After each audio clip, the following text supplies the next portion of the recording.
வணக்கம் அன்பர்களே. இந்த நாளில் அந்த நாள். ஆம், வரலாற்றின் வழித்தடங்களில் கடந்த 2000 ஆண்டுகளாக ஒவ்வொரு நாளும் உலகம் முழுவதும் நடந்தேறிய முக்கிய நிகழ்வுகளை நாள் வாரியாக நல்ல பல தகவல்களை தொகுத்து காணொளி மூலம் பகிர்வதில் மகிழ்ச்சி. வாருங்கள் அன்பர்களே, இனி வரலாற்றில் இன்று எனும் வாசல்களை திறந்து வலம் வருவோம். வரலாற்றில் இன்று ஜூலை 17ஆம் தேதியில் நடைபெற்ற முக்கியமான வரலாற்று நிகழ்வுகள்.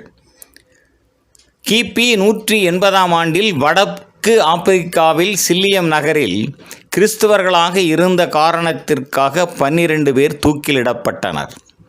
1755ஆம் ஆண்டில் கிழக்கிந்திய கம்பெனிக்கு சொந்தமான டொட்டிங்டன் என்ற கப்பல் இங்கிலாந்தில் இருந்து இந்தியாவுக்கு திரும்பும் வழியில் விபத்தில் மூழ்கியதில் பெரும் மதிப்பிலான தங்க நாணயங்கள் கடலில் மூழ்கின.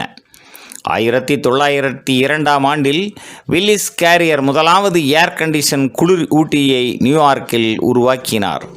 1917ஆம் ஆண்டில் பிரித்தானிய அரச குடும்பத்தினரின் ஆண் வாரிசுகள் மட்டுமே வின்சர் என்ற பெயரை பெறுவார்கள் என்ற ஆணையை ஐக்கிய ராச்சியத்தின் 5ஆம் ஜார்ஜ் மன்னர் பிறப்பித்தார். 1944ஆம் ஆண்டில் 2ஆம் உலகப் போரில் கலிபோர்னியாவில் ஆயுதங்கள் ஏற்றிச் சென்ற 2 கப்பல்கள் வெடித்ததில் 320 பேர் உயிர் இழந்தனர்.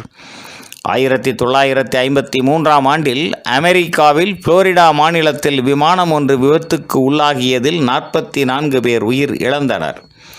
1955ஆம் ஆண்டில் வால்ட் டிஸ்னி கலிபோர்னியாவில் டிஸ்னிலேண்டை திறந்து வைத்தார்.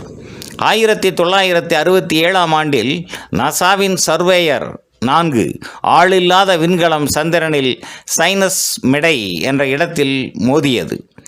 1968ஆம் ஆண்டில் ஈராக்கில் இடம்பெற்ற புரட்சியில் அரசு தலைவர் அப்துல் ரஹ்மான் ஆரிஃப் பதவியில் இருந்து அகற்றப்பட்டு அகமது ஹசன் அல் பாக்கர் தலைவரானார்.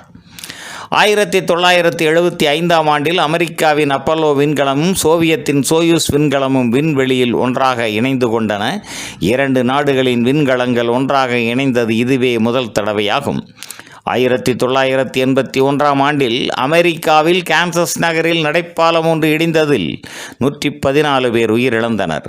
1984ஆம் ஆண்டில் ஐக்கிய அமெரிக்காவில் மது அருந்துவோருக்கான குறைந்தபட்ச வயது 18 இருந்து 21ஆக அதிகரிக்கப்பட்டது.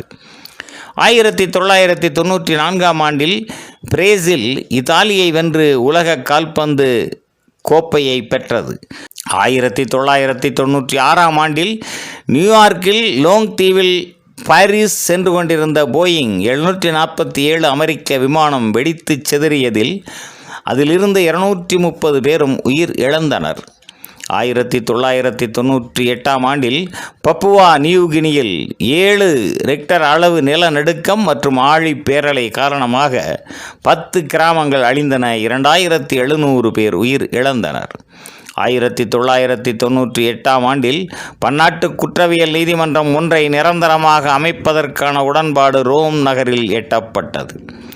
2000ஆம் ஆண்டில் பாட்னாவில் அலையன்ஸ் ஏர் வானூர்தி 7412 ஜெயபிரகாஷ் நாராயணன் பன்னாட்டு வானூர்தி நிலையத்தை அண்மித்த போது குடியிருப்பு பகுதியில் மோதியதில் 60 பேர் உயிர் இழந்தனர். 2006ஆம் ஆண்டில் இந்தோனேசியா ஜாவாவில் 7.7 ரெக்டர் அளவு நிலநடுக்கம் மற்றும் ஆழி பேரலை காரணமாக 668 பேர் உயிரிழந்தனர்.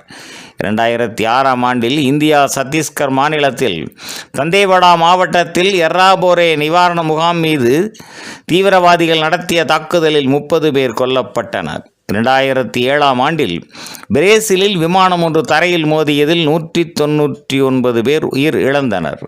2014ஆம் ஆண்டில் ஆம்ஸ்டர்டாமில் இருந்து கோலாலம்பூர் நோக்கி சென்று கொண்டிருந்த மலேசிய ஏர்லைன்ஸ் விமானம் உக்ரைன் ருசிய எல்லையில் ஏவுகணை தாக்குதல் மூலம் சுட்டு வீழ்த்தப்பட்டதில் அதில் பயணம் செய்த 298 பேரும் கொல்லப்பட்டனர்.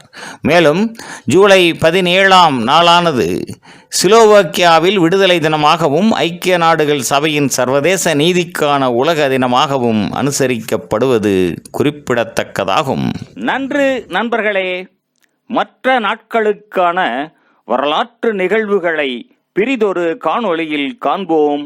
நன்றி, வணக்கம்.